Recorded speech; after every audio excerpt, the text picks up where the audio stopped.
할렐루야. 연예인 같은 담임 목사님 보다가 갑자기 마음이 불편해지시죠? 제가 지난 한 주간 목을 좀 잘못 사용해가지고 성대가 조금 좋지 않습니다. 그래도 조금 불편하시라도 잘 이해하시고 그렇게 들어주시면 좋겠습니다. 저는 몰랐는데요. 뒤에 앉아서 우리 담임 목사님 강구하실 때 무슨 생각이 퍼뜩 들었는가 하면 내가 속았구나. 이런 생각이 들었어요. 광고 말씀하셨던 것처럼 뭔가 부르면 거기에 주제가 있을 텐데 아무 주제도 가르쳐 주지 않고 그냥 오셔서 하시면 돼요.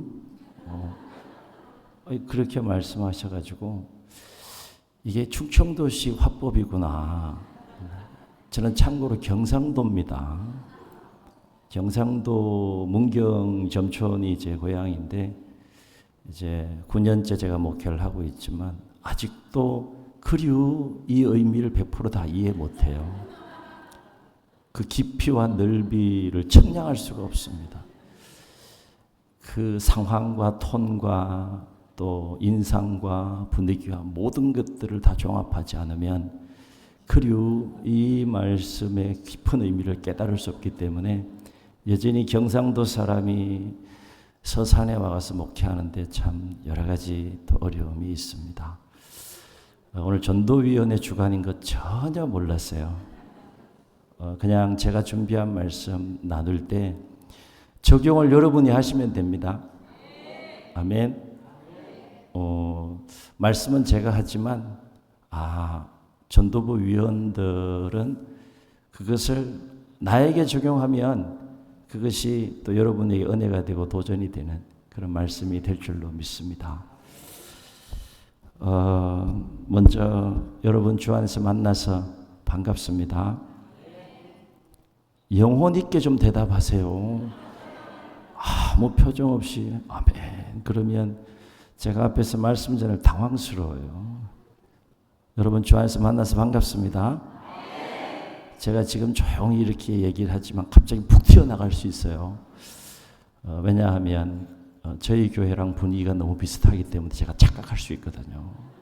그래서 저희 교회 오후 예배 인도하는 것처럼 그렇게 할 수도 있으니까 당황하지 마시고 그냥 분위기에 따라서 잘 따라오시면 오늘 우리에게 주시는 하나님 말씀 통해 또 큰 은혜의 시간이 될 줄로 믿습니다. 저는 아무 힘이 없어요. 김강호 목사님이 이렇게 오라 그러면 와야 돼요. 저보다 여기 서산이 고향이고 일단 그리고 저보다 여기 먼저 왔어요. 군대식으로 얘기하면 저는 군대는 안 다녀왔지만은 짬밥이 저보다 더 크기 때문에 오세요 그러면 순종하고 와야 된다. 그런 마음으로 오늘 이 자리에 섰습니다. 우리 담임 목사님 광고해 주셨던 것처럼 성남교회는 다른 교회 같지 않게 좀 각별한 그 편안함이 있고 친밀함이 저에게는 있어요. 또 모교가 같잖아요, 그죠? 그래서 형제와 같은 그런 마음, 그런 느낌이 늘 제 마음 속에 있습니다. 이런 표정 보니까 설마 그럴까 싶은데 진짜 그래요. 형제 같은 교회라는 느낌이 늘 있습니다. 그리고 우리 김강호 목사님은 제가 서산에 내려오기 전에 서울 은평 성결교회라고 하는 곳에 부교역자 생활을 같이 했기 때문에 여기 서산에 내려와서 목회하기 전부터 또 함께 동역하고 또 사역했던 또 목사님이라서 또 더 각별한 마음과 또 친밀감이 늘 있습니다. 저는 그 서산에 연고지가 있는 사람도 아니에요.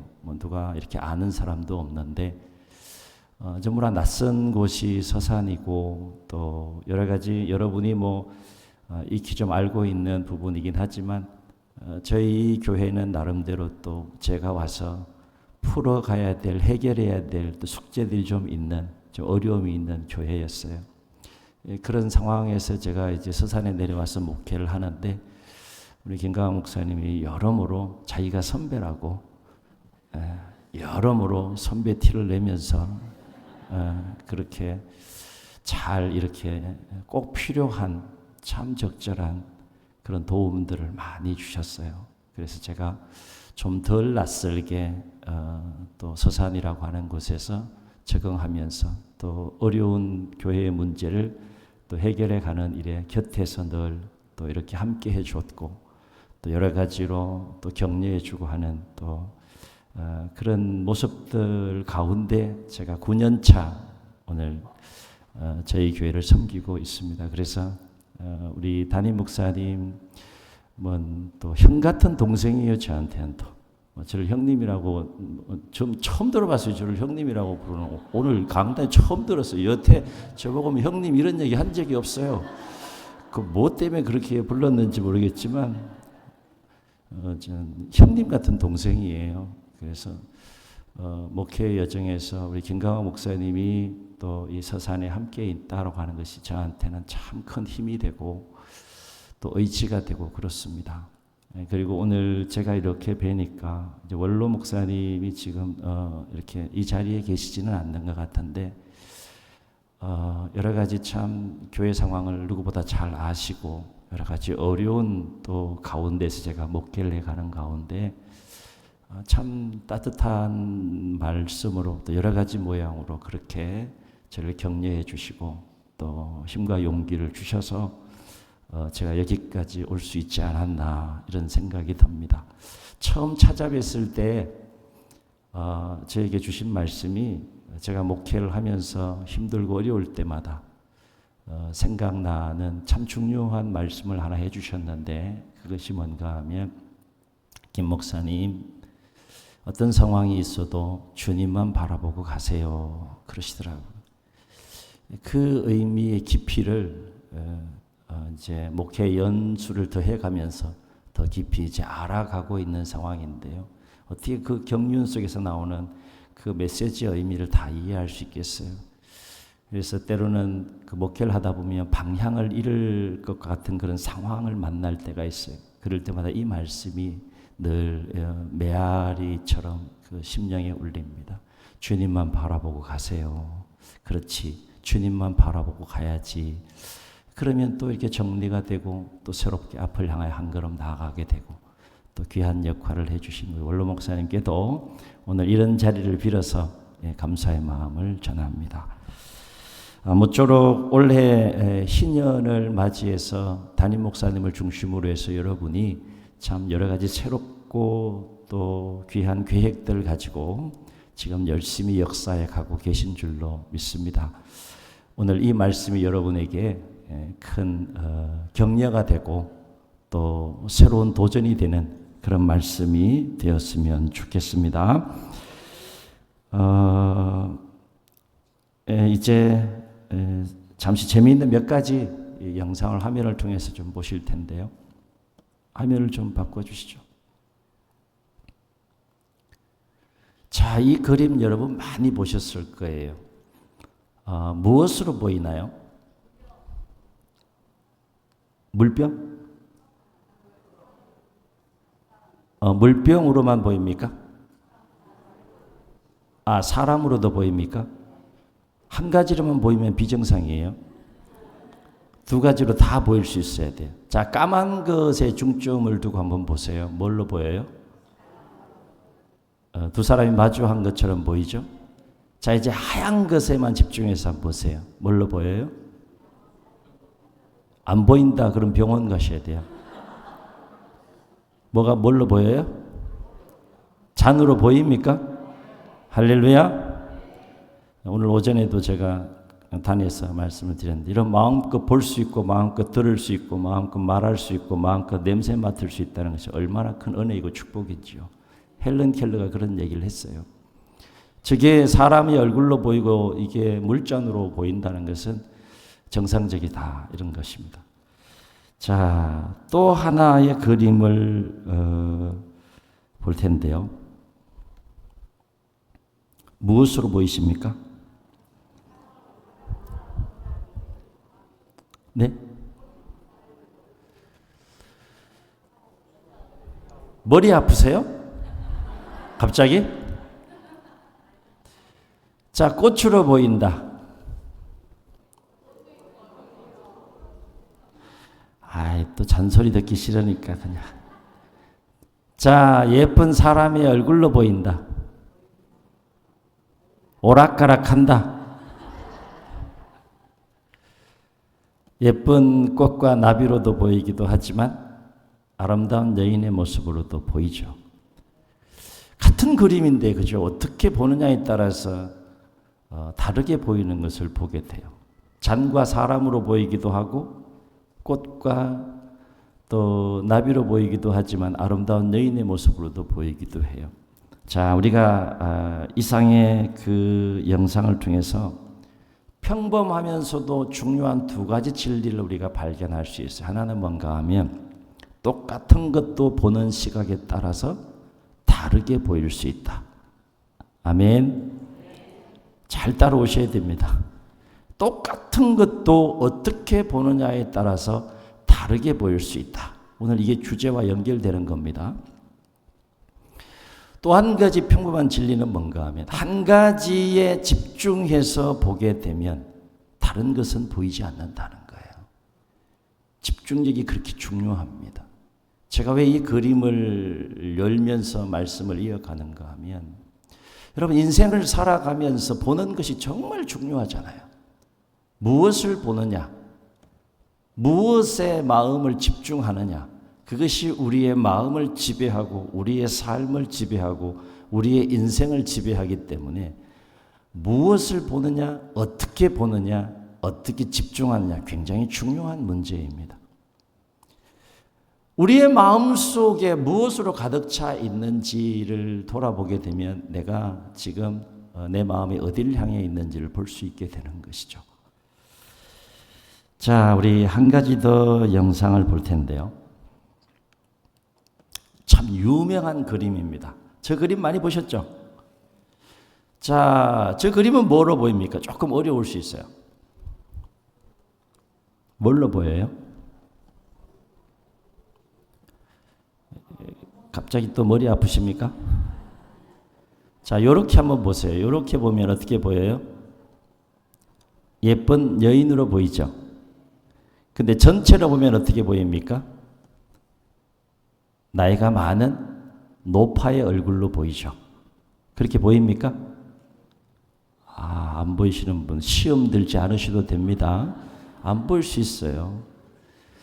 자, 저것도 어떻게 보느냐에 따라서 달라질 수 있는데요.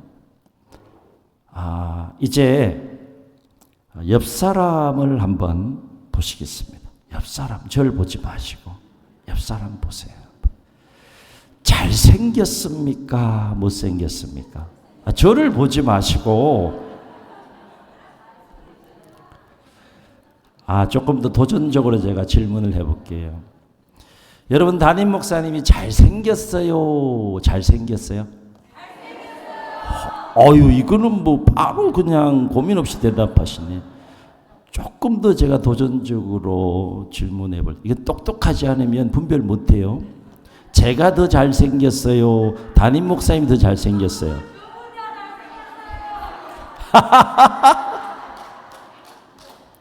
영안이 열린 거예요. 영안이. 할렐루야. 감사해요.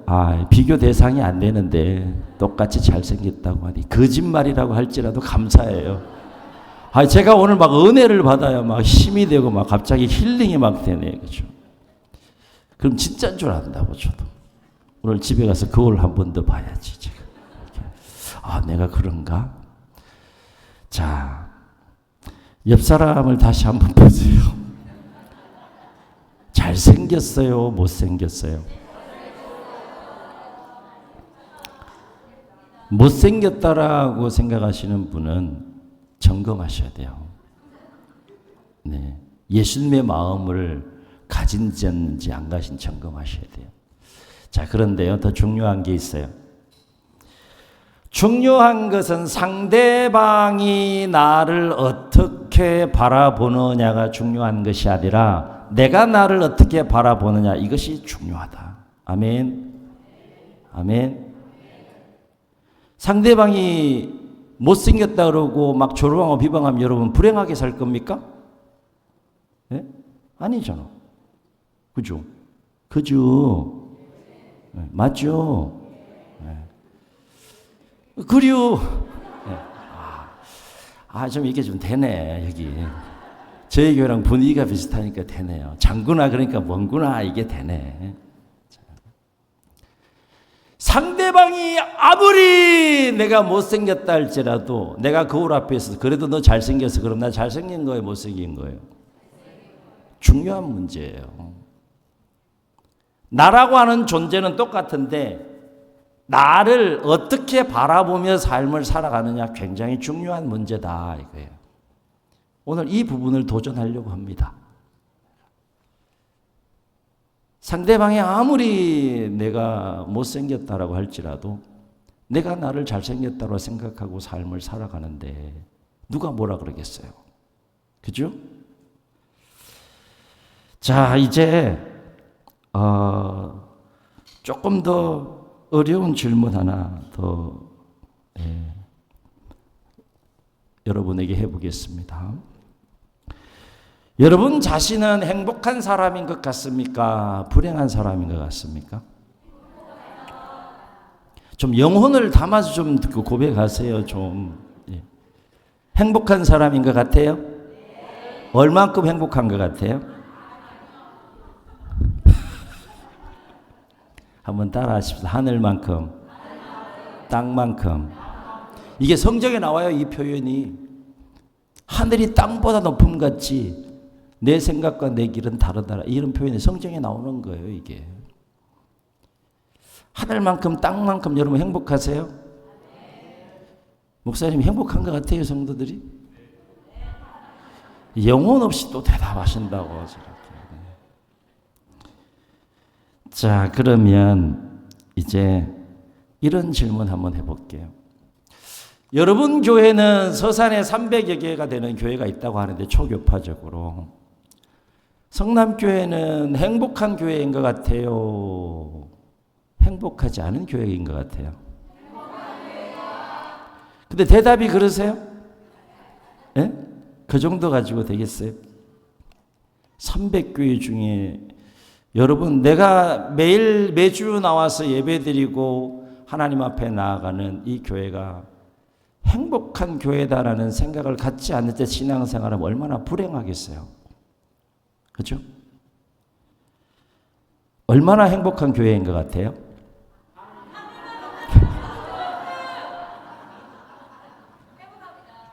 이렇게 착해요. 저희 교회 성도님들 착해요. 그러면 이렇게 한번 질문해 볼게요. 오늘 질문 많이 하네요. 서산에서 300여 교회 중에 가장 행복한 교회는 어느 교회인 것 같아요?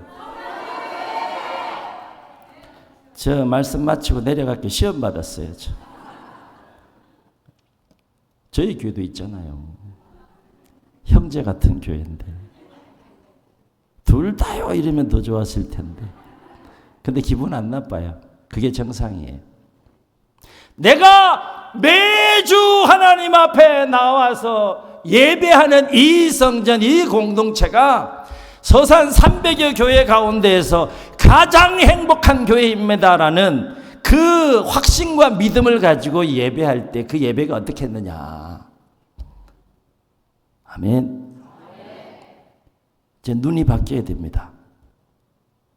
마음이 바뀌어야 됩니다. 우리 교회는 이런 거 어두운 거 자꾸 보고 그러면 안 돼. 서산에서 가장 행복한 교회는 어느 교회? 제가 가르쳐 드려도 꼭 그렇게 대답하신다니까. 할렐루야! 계속 영안이 열리고 있어요. 형제 같은 교회라니까. 저는 우리 성도님들과도 그렇게 말씀을 나눠요. 교회의 규모를 떠나서 내가 섬기는 교회, 가장 가장 행복한 교회이다. 이런 믿음을 가지고 마음을 가지고 신앙생활 할 때 여러분 신앙생활이 행복하고요. 여러분의 신앙생활 행복하면 공동체가 행복한 거예요. 웃음도 전염되는 거 아시죠? 기쁨도 전염되는 거 아시죠? 오늘 부흥회도 됩니까? 제가 물어봤어요. 저는 가르쳐준 시간대로만 딱 하고 내려가려고 그랬더니 마음대로 하세요 그러더라고요. 그래서 오늘 마음대로 하려고 제가. 아멘? 그냥 내려오세요. 그럼 내려갈게요 제가. 저도 목이 아파요 지금. 갈 길이 먼데요. 자, 그러면 이제 여러분의 미래를 한번 보시겠습니다. 지금도 행복한데, 성남교회는 지금도 행복한데 이제 50년의 역사를 맞이한 뜻깊은 해를 보내고 있는데 새로운 이 10년의 역사를 향하여 나아가는 미래의 성남교회는 지금보다도 행복할까요? 행복하지 않을까요? 질문이 조금 어렵죠. 더 행복했으면 좋겠어요? 그러지 않았으면 좋겠어요? 성경을 보면요, 믿음으로 입술로 고백한 대로 하나님 역사하시는 것을 보게 돼요. 아멘. 이 고백이 굉장히 중요해요. 한 분 한 분이 그런 마음을 갖는 것이 이 신년의 역사 가운데 회복되어야 될 중요한 마음 중에 하나가 아닌가, 저는 그렇게 생각합니다.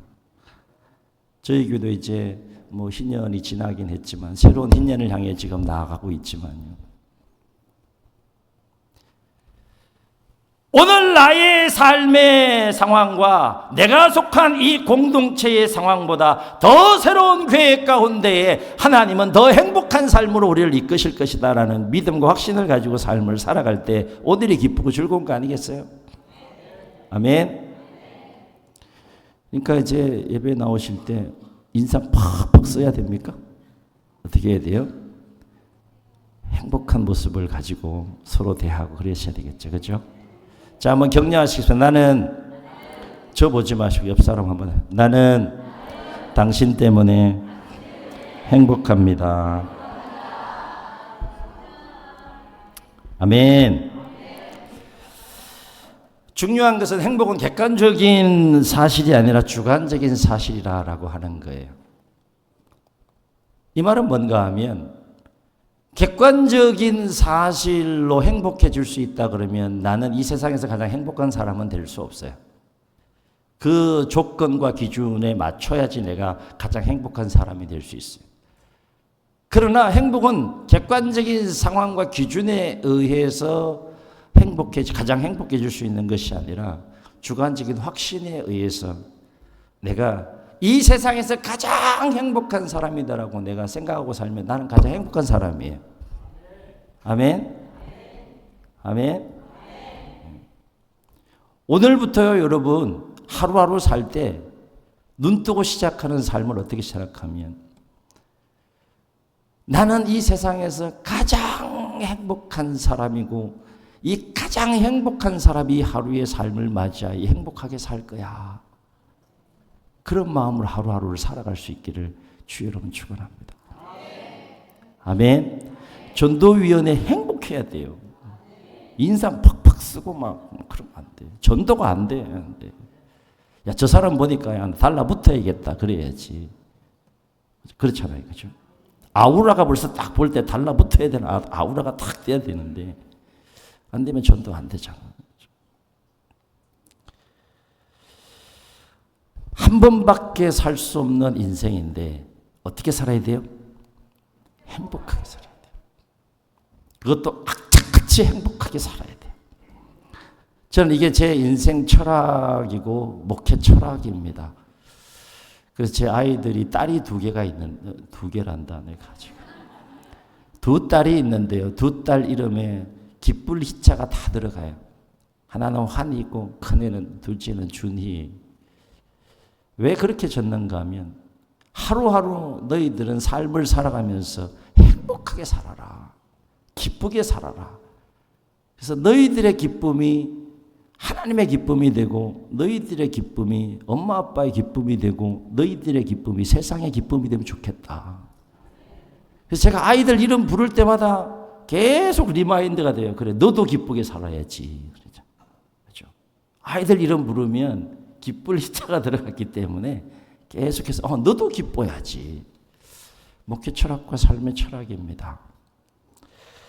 그런데 단 한 번밖에 살 수 없는 이 인생을 행복하게 살길 원하는 것은 저의 생각이 아니라 성경을 가만히 보니까 하나님의 생각이더라 하는 거예요. 항상 기뻐하라. 쉬지 말고 범사에 이는 그리스도 예수 안에서 너희를 향하신 누구의 뜻이니라? 하나님의 뜻이니라. 하나님의 뜻이니라. 하나님은 여러분이 매일매일 허락해 주시는 그 삶을 악착같이 행복하게 살기를 원하신다. 아멘. 그 모습을 보시는 기쁨이 하나님 마음속에 있기를 원하시는 거예요. 이유와 상황과 조건이 어떻게 됐든지 간에 내가 허락해 준 이 하루 악착같이 행복하게 살아야 돼. 그것이 하루를 열어주신 하나님의 의지와 열정과 마음이에요. 무슨 일이 있어도. 왜 그래야 되는지 조금 이따 말씀을 통해 나눕니다. 자, 그래서 이 하나님의 마음을 따라서 여러분이 매일매일 정말 악착같이 나는 이 세상에서 가장 행복한 사람이야, 이런 마음을 가지고 삶을 살아갈 수 있기를 주의 이름으로 축원합니다. 오늘 말씀 아시다시피 이스라엘 백성들이 미디안이라고 하는 주변 나라에 7년 동안 압제 가운데 놓여 있을 때 하나님 못 살겠어요. 너무 힘들어요. 도와주세요. 우리 구원해 주세요. 그렇게 해서 하나님께서 그 부르짖는 소리를 들으시고 한 사람의 그 사사를 세우게 되는 장면인데요. 여러분, 하나님께서 이 미디안의 7년 동안의 압제 가운데에서 그들을 구원하기 위해 선택한 사사가 누굽니까? 기드온이에요, 기드온.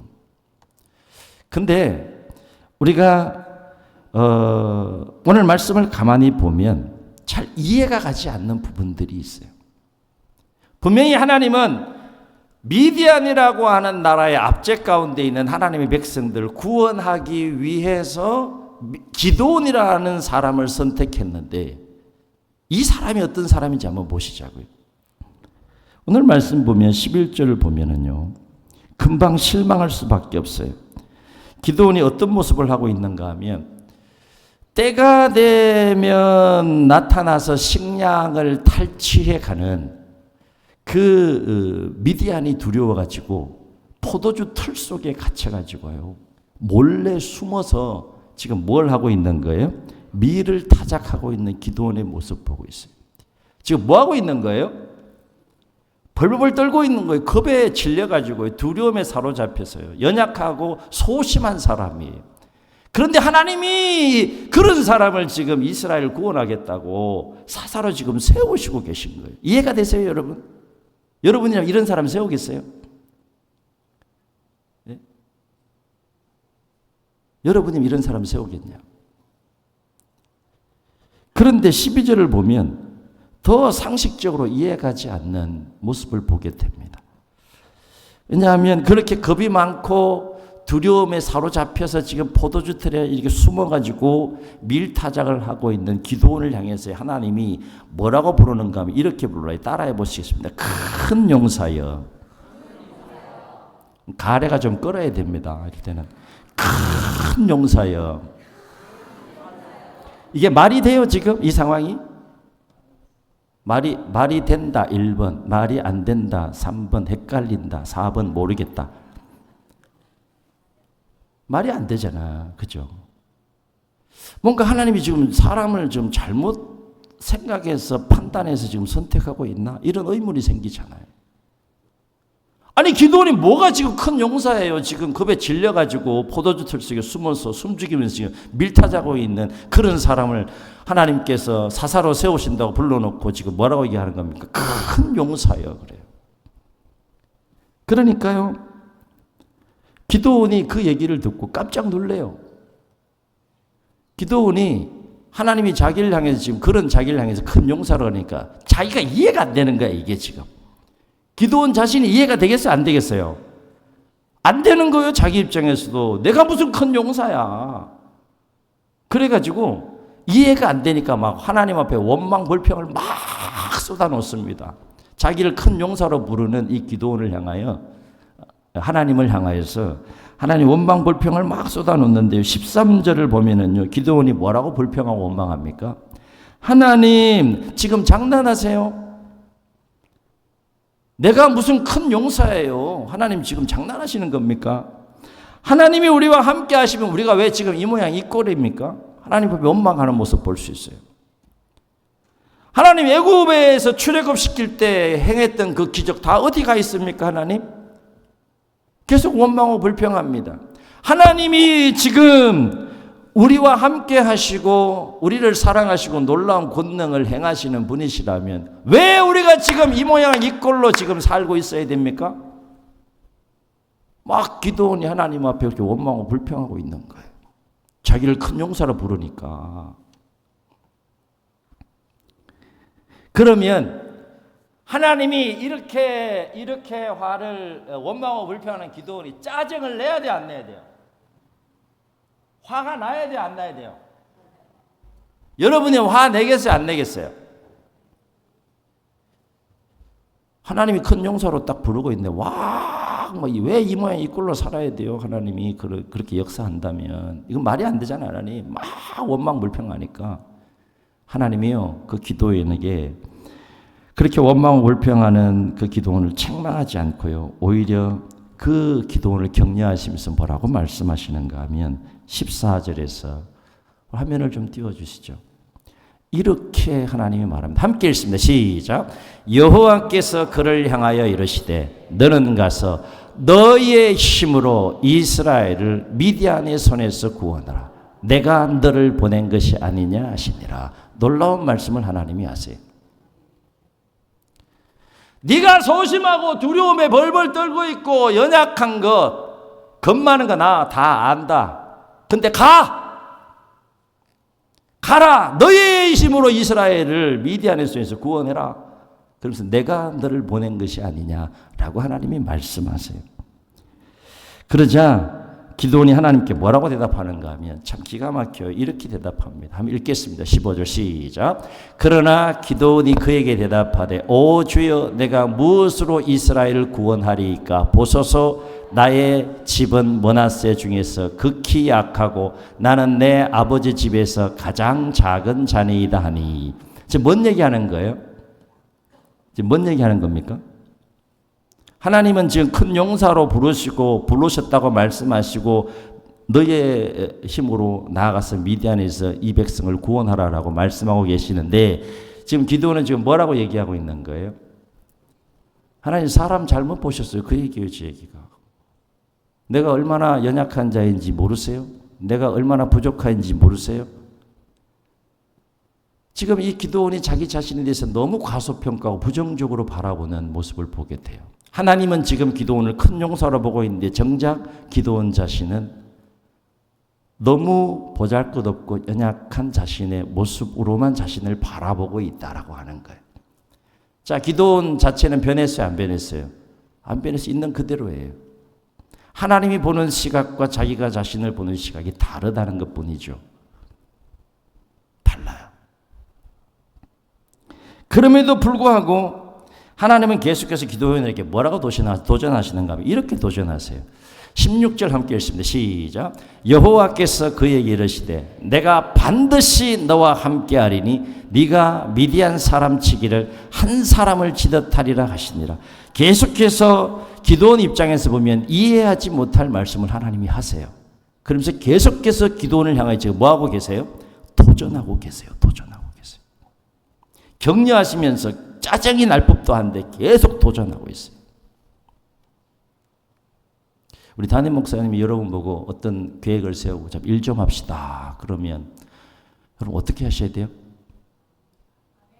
어떻게 하셔야 돼요? 네? 자, 이제 50주년 됐고 이제 새 일을 시작하려고 그러는지 일 좀 합시다. 그러면 그리고 이래야 되는데 못해요. 난 안 돼요. 이러면 돼요, 안 돼요? 근데 기도원이 이러고 있어요, 이러고. 야, 너 좀 나랑 일 좀 하자. 나 못해요, 하나님. 사람 잘못 잡았어요. 잘못 선택했어요. 지금 그러고 있는 거예요. 근데 하나님은 그런 기도원을 지금 어떻게 합니까? 계속 격려하면서 도전하고 계세요. 뭘로 도전하고 계십니까? 말씀으로 지금 도전하고 계세요. 도전. 무엇으로? 말씀으로 도전하고 계세요. 그러면 하나님이 계속해서 기도원을 향하여 도전하시고 있는 게 뭐냐? 하나님이 계속해서 지금 기도원을 설득하고 있는 게 뭐냐는 거예요. 한번 따라 하시겠습니다. 네 마음을 바꾸라. 아멘. 아멘. 기도원 네 마음을 바꾸라. 이거 지금 도전하고 있는 거예요. 그런 마음 가지고 너 큰 용사가 될 수 없다. 너 마음을 바꾸라. 계속 하나님께서 말씀하시면서 이것을 지금 도전하고 계신 겁니다. 여러분, 새 일을 행하려면 네 하나님의 음성을 들을 수 있어야 돼요. 네가 가지고 있는 그 마음 가지고 나 새 일 할 수 없다. 네 마음을 바꾸라. 그래야 내가 너와 함께 새 일을 하겠다. 그 얘기입니다. 네가 네 마음을 바꾸면 너는 큰 용사가 되어서 미디안을 한 사람을 치게 되는 역사가 일어날 거다. 하나님이 지금 그렇게 도전하고 계시는 겁니다. 그렇습니다. 지금 하나님은 계속해서 도전하시는 것이 뭐예요? 기도원의 마음이 바뀌길 원하시는 거예요. 기도원 자신이 자신에 대하여 생각하고 있는 그 과소평가하고 부정적인 자기 자신의 모습에 대한 믿음과 확신이 아니라 하나님이 기도원에 대하여 생각하고 있는 그 마음으로 뒤바뀌길 원하시는 거예요. 그래야 네가 큰 용사가 될 수 있다. 자, 그렇다면요, 하나님이 지금 뭘 바꾸시려고 그러는 거예요? 마음을 바꾸시려고 그러잖아요. 그러면 하나님께서 기도원의 어떤 마음을 바꾸시길 원하실까? 기도원의 마음속에 있는 어떤 마음이 변화되길 원하실까? 오늘 4가지를 함께 나눌 텐데요. 이 4가지 마음이 우리 모두의 마음으로 새롭게 변화될 수 있기를 주의 이름으로 축원합니다.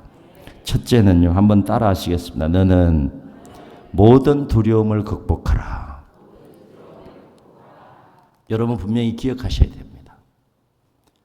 너 이런 문제 있으면 두려워해라, 주저앉아라, 낙심해라, 절망해라. 하나님 그렇게 말씀하신 적 있어요? 창세기부터 계시록까지 보세요. 없어요. 항상 하나님이 말씀하시는 것이 너 강하고 담대하라. 상황은 얘기하지 않아요. 두려워할 수밖에 없는 상황 속에 놓여 있어도 하나님 뭐라고 말씀하시죠? 그럼에도 불구하고 너 강하고 담대하라. 얘기해요. 여러분 두려운 마음을 극복하지 못하면 새 일을 할 수 없습니다. 개인적으로 공동체가 새로운 신년의 역사를 써가면서 새로운 놀라운 하나님의 역사를 경험하려면 여러분 두려운 마음 극복하셔야 됩니다. 그게 어떤 차원의 두려움이 됐든지 간에 그 마음이 뒤바뀌어야 됩니다. 다시 말해 기도원을 향해서 지금 하나님께서 바뀌길 원하는 마음이 뭐예요? 너는 강하고 담대해라. 어떤 상황 속에서도 흔들리지 않는 견고하고 강하고 담대한 마음을 가지라라고 하는 거예요. 이제 두려움의 포도주 털에 쭈그리고 움츠리고 거기 앉아있지 말고 나오라는 거예요. 두려움의 털에서 나오라는 겁니다. 언제까지 너 거기 쭈그리고 앉아가지고 기 팍 죽어가지고 말이죠. 거기 앉아있느냐. 기도원 나와라. 하나님이 지금 부르고 계신 거예요. 왜요? 하나님은 기도원을 통해서 뭘 하고 싶은 거예요? 큰 일을 하고 싶은 거예요. 위대한 일을 하고 싶은 거예요. 여러분이 삶을 살아가면서 발견하든 발견하지 못하든 간에 분명한 사실은 하나님은 여러분을 통해서 위대하고 놀라운 일을 계획하시고 위대하고 놀라운 일을 행하시길 원하신다는 거예요. 그러려면 내 마음의 그릇이 바뀌어야 돼요. 마음의 사이즈가 달라져야 돼요. 도전합니다. 서산에 18만 영혼이 살고 있다 그래요. 교회가 300여 교회라고 합니다. 성도는 사마녀 성도라고, 많이 치면 사마녀 성도라고 해요. 자, 어려운 질문 하나 할게요. 18 빼기 4는?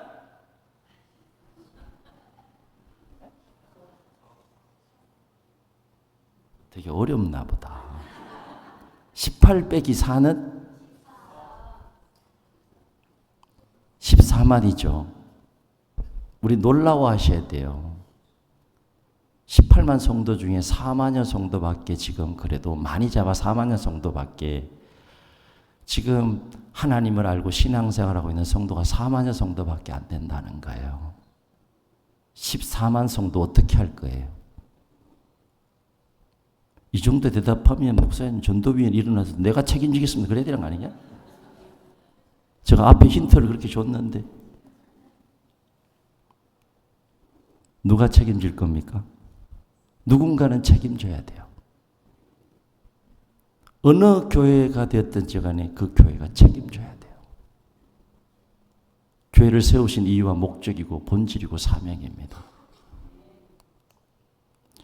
저는 제가 섬기는 교회는 아니지만 형제 같은 교회이기에 저 멋지고 아름다운 도전을 여러분에게 드리고 싶습니다.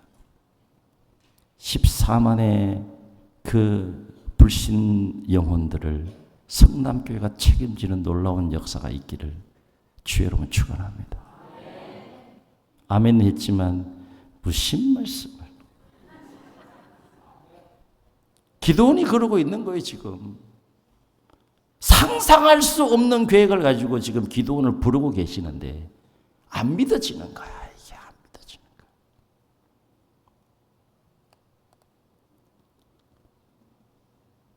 왜 성남교회는 안 됩니까? 왜 14만은 책임 못 지는 겁니까? 아멘? 책임질 수 있지. 하나님이 하시겠다는데 문제는 믿음의 사람이 있어야 된다는 거예요. 하나님의 그 믿음을 담아낼 수 있는 믿음의 사람이 있어야 된다는 겁니다. 전도위원회 좀 도전이 되십니까? 저 내려가도 돼요 이제? 사명 다 했는데. 되든 안 되든 믿음으로 가는 거죠. 내가 나에 대해서 갖는 믿음이 아니라 하나님이 나에 대해서 갖는 믿음을 가지고 가는 거죠. 아멘. 50년의 역사 가운데 성남교회 여러분 성도 가운데 새벽에 나와서 저녁에 나와서 하나님 서산에 18만 영혼이 살고 있는데 4만여 성도밖에 없다고 하네요. 14만 영혼을 나에게 붙여주세요. 이렇게 기도할 수 있는 성도가 생기면 누가 놀라실 것 같아요? 누가 놀라실 것 같아요? 하나님 잠 못 주무신다고. 깜짝 놀래가지고 갑자기 지금 막 성남교회에서 막 그렇게 기도한다고 지금. 사실은 제가 섬기는 교회에서도 이렇게 막 핏대 세우면서 막 얘기하진 않았어요. 네. 도전은 했지만 두 교회가 책임집시다. 할 수 있잖아. 오늘 그거 도전하려고 온 거예요. 하면 되지 뭐. 자라게 하시고 열매를 맺게 하시는 분 누구시다? 아멘. 아멘. 오직 의인은 믿음으로 말미암아 살리라 그랬어요. 믿으면 하나님이 역사하는 겁니다. 우리 그거 보고 우리 경험하면서 신앙생활 해야 돼요. 내 상식과 내 경험의 틀에 갇혀가지고 절대 새로운 역사 경험할 수 없어요. 여러분 분명히 기억하셔야 됩니다. 여러분 개인적인 삶 속에서 또 하나님은 새로운 계획을 가지고 여러분의 삶을 끌고 가고 계시고 공동체를 통해서도 새로운 계획을 가지고 끌고 가고 계세요. 당신이나 잘하세요. 그럼 나 할 말 없어요.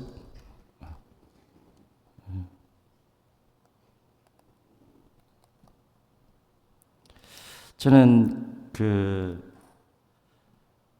초등학교 4학년 때, 2학년 때 친구의 전도로 교회를 나가게 됐습니다. 그리고 초등학교 4학년 때 콜링을 받았습니다. 너는 목사로 살아야 된다라는 부름을 받았어요. 조금 이런 나이대죠. 참 신기한 건 뭔가 하면 성장하면서 꿈과 비전이 바뀔 수 있는데 바뀌지가 않더라고요. 계속해서 그 마음으로 하나님께서 도전하시면서 끌고 가시더라고요. 물론 신학교 들어가서 조금 방황하는 시간은 가졌지만 계속해서 너는 목사로 살아야 된다라는 콜링 가운데 인생을 하나님께서 이끌어 주셨어요. 그때에 하나님께서 저를 부르시면서 주신 말씀이 있습니다. 그게 좌우명성구인데요. 여호수아 1장 9절 말씀입니다. 이 한 구절의 말씀 때문에 저는 이 길을 걸어가고 있습니다. 제 인생과 삶을 던지고 이 길을 향해 걸어왔고 앞으로도 걸어갈 겁니다. 무슨 말씀이냐? 내가 너에게 명령한 것이 아니냐? 너는 강하고 담대하라. 두려워하지 말며 놀라지 말라. 그 다음 구절이 참 저는 은혜가 돼요. 네가 어디로 가든지 내 하나님 여호와가 너와 함께 하느니라. 목회하면서 제가 힘들 때가 있을까요, 없을까요? 그렇게 보여요? 좀 약한 모습 보였는데 오늘. 우리 담임 목사님 목회하시면서 힘든 일이 있을까 없을까요? 있어요? 힘들게 하시면 안 되잖아. 에너지 100% 다 쏟아야 되는데 힘들게 하시면 80%밖에 못 쏟잖아요. 갑자기 표정들이 왜 그러세요? 목회하다 보면 사람인지라 힘들고 어려울 때가 있어요. 제 아내가 뒤에 지금 앉아 있지만요. 아무도 모르는 목회자만 갖는 고독함과 외로움이 있어요. 하나님만 아시는 고독함과 외로움이 있어요. 그 고독함과 외로움을 즐길 수 있어야 되는데 여러 가지 상황들 때문에 목회자가 힘들고 어려울 때 반드시 하나님께서 되새김질하게 하시는 말씀이 이 말씀이에요. 항상 끄집어 올리세요. 다시 저를 불렀던 이 말씀. 내가 네게 명령한 것이 아니냐. 강하고 담대해라. 두려워하지 말며 놀라지 말라. 네가 어디로 가든지 내 하나님 여호와가 너와 함께 하느니라. 그래 마음이 풀려요. 희한하죠? 말씀의 힘이 그렇게 큰 거예요. 삶의 방향을 잃어버릴 때, 목회의 방향을 잃어버릴 때 이 말씀으로 하나님께서 다시 마음을 잡아주시고 목회의 방향을 다시 잡아주시고 다시 힘을 주셔서 힘을 내서 걷게 하시는 그 섭리 가운데 여기까지 왔어요.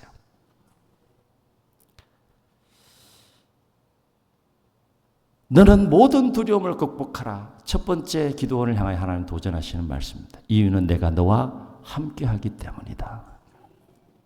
두 번째 바뀌기를 원하는 마음이 있는데 너는 나에 대한 신뢰를 회복하라 라고 하는 거예요. 하나님에 대한 신뢰를 회복하라는 겁니다. 하나님을 향한 믿음을 가지라는 겁니다. 기도원의 마음속에는 하나님에 대한 믿음이 지금 무너진 거예요. 없는 거예요. 하나님이 살아계시면 어떻게 이 모양 이 꼴로 지금 우리가 삶을 삽니까? 말도 안 되는 거 아니에요, 하나님? 이렇게 원망하고 불평하고 있는 거예요. No! 그럼에도 불구하고 너는 나에 대한 신뢰와 믿음을 회복해라 라고 지금 말씀하고 계시는 거예요. 왜냐하면 그렇게 기도원을 지금 부르시고 세우시고 쓰시기 위해서 역사하시는 그 하나님은 왜 기도원을 향하여 이렇게 도전하시는가 하면 너는 할 수 없어도 나는 할 수 있다. 아멘. 나는 할 수 없어도 하나님은 할 수 있다는 거예요. 그러니까 할 수 없는 너를 바라보지 말고 할 수 있는 나를 바라보라는 거예요. 나를 신뢰하는 거예요. 지금 기도원은 지금 뭘 바라보고 있는 거예요? 할 수 없는 자기를 보고 있는 거예요. 그래서 넌 큰 용사 될 수 없다. 할 수 있는 나를 봐라. 나에 대한 신뢰를 회복해라. 그래서요 13절에서 기도원이 하나님에 대해서 원망했을 때 하나님께서 기도원에게 하신 말씀이 14절을 우리 다시 한번 봅니다. 화면 띄워주세요. 화면. 화면으로 바꿔. 네, 14절을 한번 다시 읽습니다. 시작. 여호와께서 그를 향하여 이르시되 너는 가서 너의 힘으로 이스라엘을 미디안의 손에서 구원하라. 내가 너를 보낸 것이 아니냐. 무슨 얘기입니까? 너의 힘으로 가서 미디안의 손에서 구원하라라고 말씀하시면서 하나님 뒷짐지고 계시는 분이 아니라 지금 뭐라고 말씀하세요? 따라 하시겠습니다. 내가 좀 그냥 화면 좀 띄워주세요. 그냥 내가 너를 보낸 것이 아니냐. 지금 뭐라고 말씀하세요? 누가 보낸다고 말씀하세요? 하나님이 보내신다고 말씀하세요. 내가 너를 보낸다. 가라. 나를 믿고 가라. 그 얘기예요. 너 혼자 보내지 않는다. 내가 책임질 테니 가라. 믿음으로 가면 너는 큰 용사가 돼서 미디안을 한 사람치도 치게 될 것이다. 그렇게 지금 말씀하시. 너 가라. 내가 보낸다. 내가. 할 수 없는 네가 가는 것이 아니라 할 수 있는 내가 너를 보낸다라고 지금 말씀하고 계시는 거예요. 여러분 삶을 살면서 하나님에 대한 믿음을 회복하려면 이 음성을 들을 수 있어야 됩니다. 근데 삶을 살면서 신앙생활 하면서 어떤 마음을 갖게 되는가 하면 자꾸 할 수 없는 나를 보게 돼요. 그러면서 거꾸로 된 믿음을 갖습니다. 할 수 없는 나에 대한 믿음이 더 충만해져 막. 잘못된 겁니다. 신앙의 연조가 깊어질수록 할 수 없는 나에 대한 믿음이 아니라 할 수 있는 하나님에 대한 믿음이 더 충만해지네. 아멘. 아멘. 그게 정상적인 신앙생활이래요. 사랑하는 성도 여러분, 큰 용사가 되려면 반드시 할 수 있는 하나님에 대한 분명한 믿음과 신뢰를 회복할 때 큰 용사가 될 수 있음을 기억하시기를 주의 이름 축원합니다. 또 한 가지 마음은 무엇을 하나님께 지금 바꾸기를 원하시는가 하면 너는 너의 열등감을 극복하라는 거예요. 기드온이 얼마나 자기 자신에 대해서 열등감을 가지고 있었어요. 지금 나 못해요 하나님. 나 이런 사람이 나 부족한 사람이고요. 머나세 집안에서 가장 작은 자이고요. 나 같은 사람을 어떻게 큰 용사로 부르시고 사사로 쓰세요 하나님. 하나님 사람 잘못 선택했어요. 이렇게 생각했는데 하나님 지금 뭐라고 했어요? 그 열등감을 극복해라. 너 자신의 자금만을 바라보지 말고 너 자신의 연약함을 바라보지 말고 지금부터 제가 드리는 말씀을 잘 들으세요.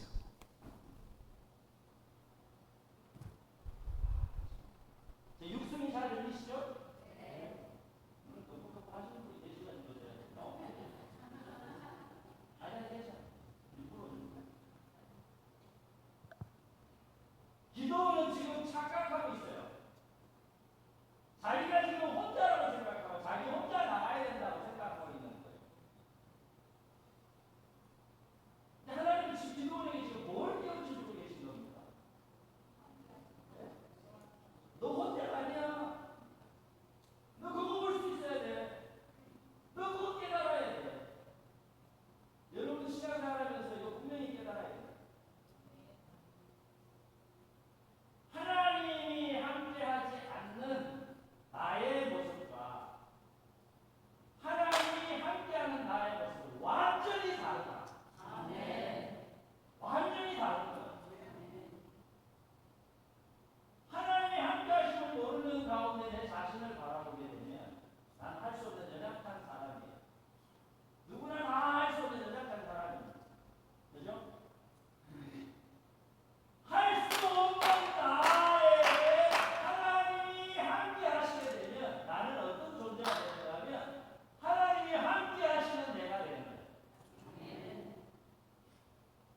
자, 질문할게요. 할 수 없음과 할 수 있음을 더하면 어떻게 되는 겁니까?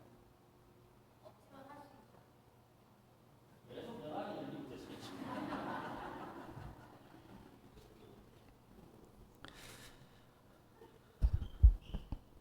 한번 따라 하시겠습니다. 내가 함께하는 너의 모습. 이것을 하나님은 지금 기도원이 발견하길 원하시는 겁니다. 중요한 포인트예요. 연약한 너 자신의 모습을 보지 말고 내가 함께하는 너의 모습을 봐라. 이겁니다. 성남교회가 50년 새로운 희년의 역사를 써가면서 위대하고 놀라운 역사를 써가려면 이 믿음이 여러분에게 있어야 됩니다. 이 눈이 열려야 됩니다. 하나님이 함께하는 나는 완전히 다른 존재예요. 12절을 보세요. 두려움에 가득 차서 포도주 털에서 숨죽이며 밀타작하는 기도원을 향하여 여호와의 사자가 뭐라고 말씀합니까? 화면을 좀 띄워주세요. 12절을 보면 12절을 다시 읽습니다. 시작. 여호와의 사자가 기도원에게 나타나 이르되 큰 용사여. 그 다음에 뭐라고 얘기합니까? 여호와께서 너와 함께 계시도다. 그냥 큰 용사여라고 부르지 않고 있어요. 여호와께서 너와 함께 하시기 때문에 너는 큰 용사다 이 얘기입니다. 나도 너 알아. 큰 용사가 아닌 거, 보잘것없는 인물이라는 거 알아. 그런데 여호와께서 함께 하기 때문에 너는 큰 용사야 이런 얘기입니다. 아멘. 16절을 보면은요, 이렇게 말씀하세요. 열등감에 사로잡혀 자신의 작고 연약함에 사로잡혀 있는 기도를 이렇게 말씀하세요. 함께 읽습니다. 시작. 여호와께서 그에게 이르시되 내가 반드시 너와 함께 하리니 네가 미디안 사람 치기를 한 사람을 치듯 하리라 하시니라. 아멘. 아멘. 뭘 강조하고 있는 거예요? 내가 함께 하는 기도원이에요. 하나님이 함께 하는 기도원입니다. 신앙생활하면서 하나님이 함께하는 나의 모습을 볼 수 있어야 됩니다. 신앙생활이 즐겁습니다. 삶이 즐겁습니다. 부정적인 생각을 1도 가질 수가 없는 거죠. 하나님이 함께하는 나를 보는데 할 수 없다라는 생각이 들어가니까 힘든 거죠. 할 수 있다는 생각이 더 충만하게 들어오고 믿음이 들어오면 신앙생활이 즐겁고 삶이 즐겁고 신바람 나는 거 아니겠어요? 그렇죠?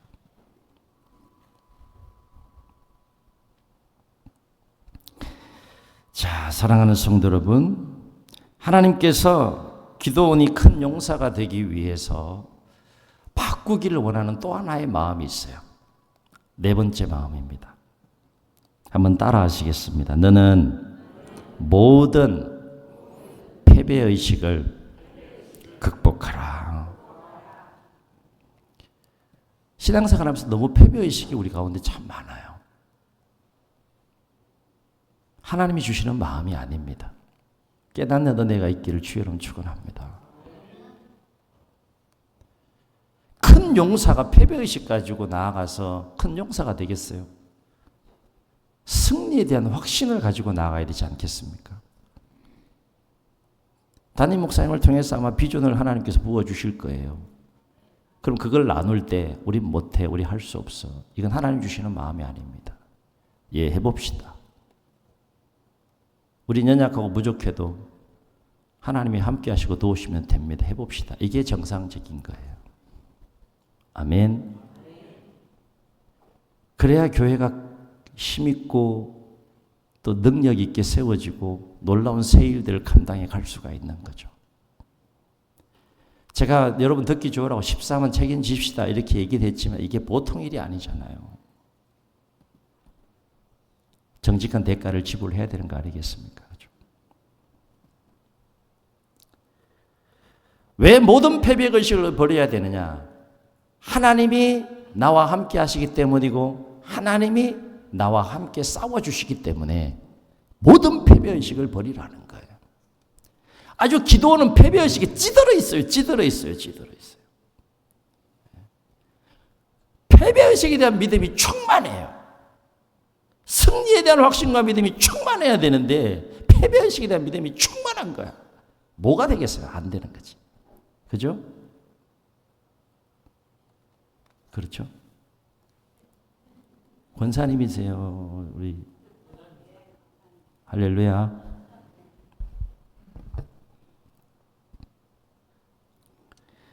자, 보세요. 기도원을 하나님께서 보내시고 어떻게 하시는지 한번 보세요. 놀라운 역사가 일어나요.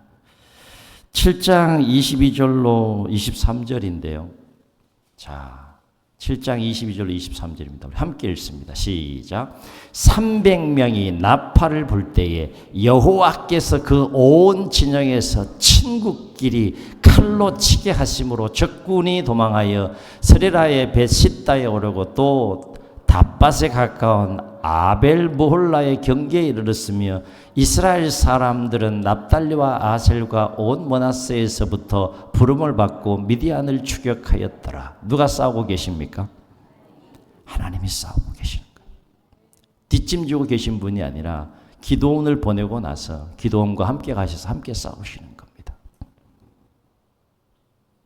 패배의식을 버려야 됩니다. 아멘. 오늘부터 뭐 안 된다, 못한다, 진다. 이런 생각, 이런 말 하셔야 돼요, 하셔야 돼요? 안 하실 거죠? 여기까지 말씀을 묵상하면서 우리가 반드시 주목해야 될 진리가 있습니다. 그것은 뭔가 하면 하나님은 상황을 바꾸기 전에 먼저 마음을 바꾸신다. 아멘. 이 진리는 정말 꼭 깨달아야 돼요. 하나님이 새로운 계획을 세우시고 새 일을 행하시기 전에는 상황을 바꾸시지 않고 상황을 바꾸기 전에 먼저 반드시 하나님은 마음을 새롭게 바꾸시는 분이세요. 성경 어디를 보세요? 하나님이 역사하시는 그 포인트, 그 사건을 한번 살펴보세요.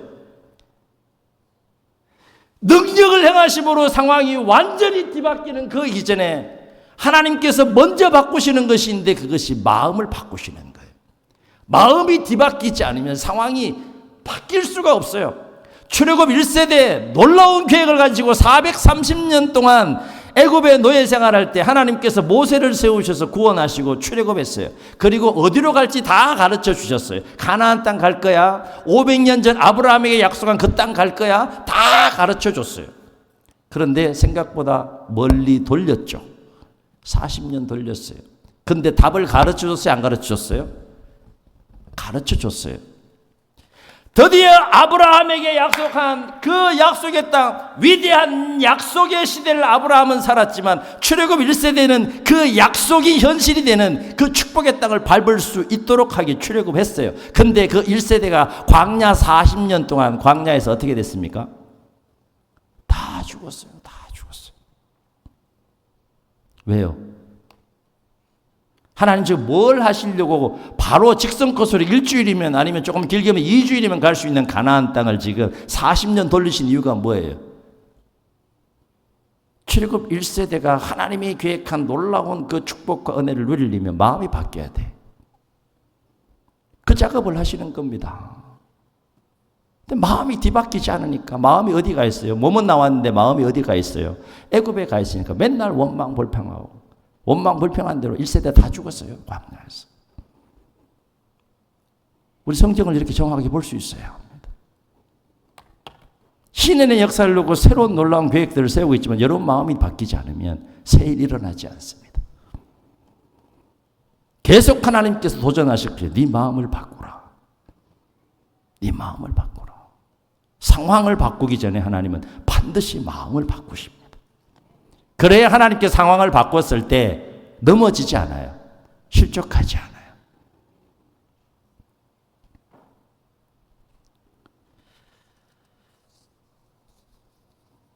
우리 김강호 담임 목사님 왜 보내셨어요, 여기? 본인도 그렇게 생각했을 거예요. 나도 기도원 같은 사람이었다고. 저도 그렇게 생각을 해요. 제 자신에 대해서. 근데 왜 여기 보내셨을까요? 하나님은 새 일을 계획하신 줄로 믿습니다.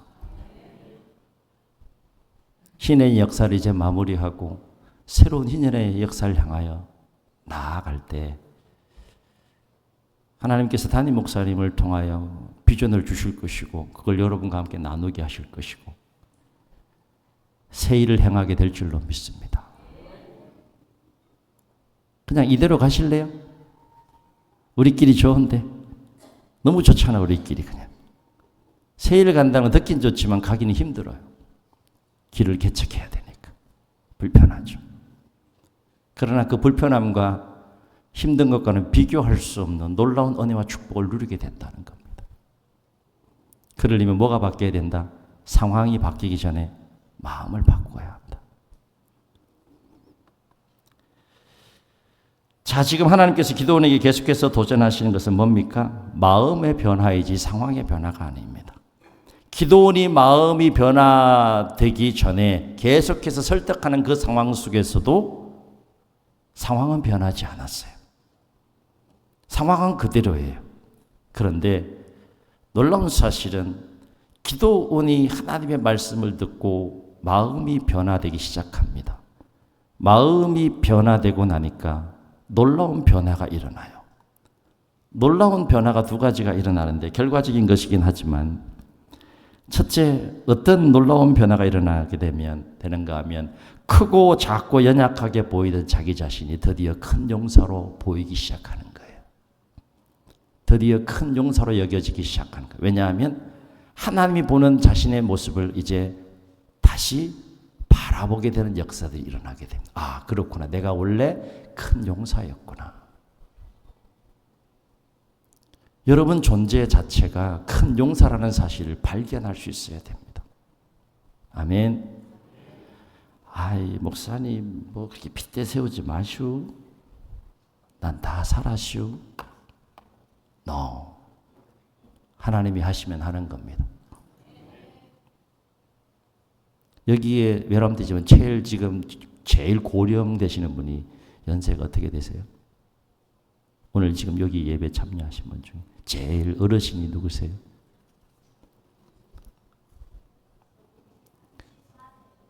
몇 세? 젊으시네. 94세 어르신이 앞에서 핏대 세우고 말씀 전하는 저를 어떻게 보실까 싶기도 한데 우리 어르신에게 하나님이 역사하시면 놀라운 일이 일어날까 안 일어날까요?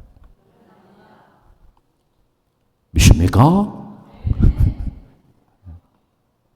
하나님의 역사는 그런 거예요. 생각을 바꾸셔야 됩니다. 자, 가슴에 한번 다 손을 대보세요. 나도 할 수 있다. 나도 큰 용사다. 믿음이 오세요, 이게? 이게 느껴지세요? 믿음이 오셔야 돼, 이게. 그냥 따라하라고 해서 따라하는 게 아니라. 어르신 믿음이 오세요? 아멘. 아, 아멘 하시잖아요. 제일 어르신이 아멘 해서 그럼 나머지는 다? 된다. 되네. 94세의 어르신이 나도 큰 용사라고 생각하는데 후배들은 다 따라해야지. 그렇죠? 이건 누구 생각? 제 생각? 하나님 생각. 그렇게 작고 연약하게 보이던 자신의 모습이 드디어 하나님이 생각하는 기도원 자신의 모습이 보이기 시작하고 큰 용사로 여겨지더라. 두 번째 놀라운 변화가 일어납니다. 그렇게 크게 보이던 미디안이 그렇게 작고 만만하게 보이기 시작하더라. 뭐가 변했기 때문에? 상황은 변한 건 없는데 뭐가 변했어요? 마음이 변했어요. 중요한 것은 상황의 변화가 아니라 마음의 변화가 먼저이다 라고 하는 겁니다. 한번 따라 하시겠습니다. 마음을 바꾸면 상황은 얼마든지 바뀔 수 있다. 아멘. 아멘. 저는 여러분이 역사의 주인공이 되시길 원합니다. 하나님 앞에 뭔가 그래 떳떳하게 딱 들고 갈 수 있는 게 있어야 될 거 아니겠어요? 그렇죠? 오늘 7월 21일 날 말씀 듣고 도전 받고 하나님 내가 큰일 하나 하고 가려 합니다. 그리고 기도하시고 큰일 하고 한번 가셔야 되지 않겠어요? 그죠? 하나님 저 와슈 그러면 안 되잖아요. 그냥 뭔가 들고 가야 되잖아요. 그죠? 마음이 바뀌면 상황은 얼마든지 바뀔 수 있다. 누가 역사하면? 하나님이 역사하면. 성남교회를 통해서 놀라운 하나님의 일이 얼마든지 일어날 수 있다. 지금과는 상상할 수 없는 부흥의 역사가 일어날 수 있다 없다? 있다. 그러려면 뭘 하라는 거예요? 먼저 마음을 바꾸라. 하나님이 함께하는 나를 볼 수 있어야 되고, 아, 나도 큰 용사로 하나님이 지금 부르시고 계시는구나.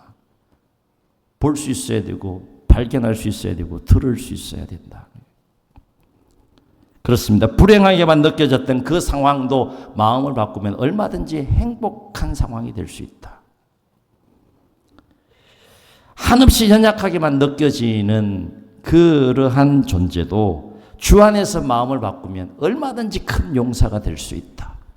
아멘. 잠언 17장 3절에 보게 되면 이런 말씀이 나와요. 도가니는 은을, 풀무는 금을 연단하거니와 여호와는 마음을 연단하시느니라. 왜 마음을 연단하십니까? 마음이 무너지면 다 무너지지만 마음이 세워지면 다 세울 수 있기 때문에 하나님 마음을 연단하시는 거예요. 그래서 잠언 4장 23절에 무릇 모든 지킬 만한 것 중에 내 마음을 지켜라. 생명의 근원이 이에서 남이니라 라고 했습니다. 오늘 예배에 참여한 여러분을 향하여 하나님 이렇게 도전하십니다. 내 마음을 바꾸라. 그러면 너는 행복한 자가 될 수 있다. 내 마음을 바꾸라. 그러면 너는 큰 용사가 될 수 있다. 내 마음을 바꾸라. 그러면 교회는 부흥할 수 있다. 바라옵기는 모든 상황 속에서 하나님의 함께 하심을 믿고 모든 두려움을 극복하시고 하나님에 대한 믿음을 회복하시고 모든 패배의식을 극복하시고 모든 열등감을 극복하심으로 하나님이 함께 하시는 큰 용사로 여러분이 일어나고 하나님이 함께 하시는 큰 용사로 교회가 일어나서 담임 목사님을 통해 하나님이 선포되고 주시는 그 꿈과 비전을 향하여 위대한 일들을 감당해 나아가는 우리 성남교회가 되시기를 예수님의 이름으로 축복합니다.